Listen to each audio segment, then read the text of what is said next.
On November 18, 1956, during a reception at the Polish embassy in Moscow, Soviet Premier Nikita Khrushchev declared to his audience of Western diplomats, "We will crush you." Now this wasn't a military threat, it was an economic boast. And actually the Soviets did have extremely high growth rates in the decades that followed World War II. They were way higher than the West. And that's when everyone started calling the Soviet Union an economic miracle. Everybody started to think that the Soviets' command and control economy was much better than capitalism.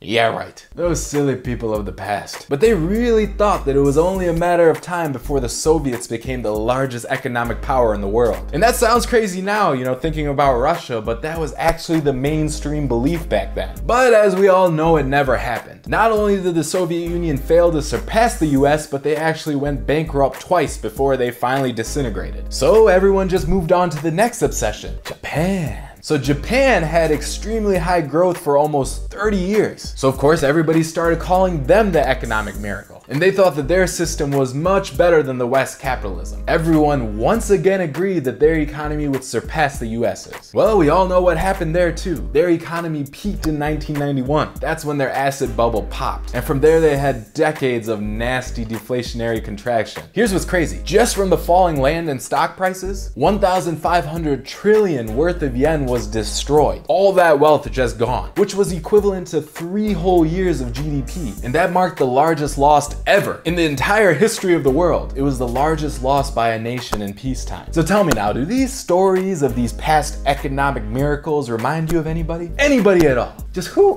does it remind you of? Something, you know, it's familiar.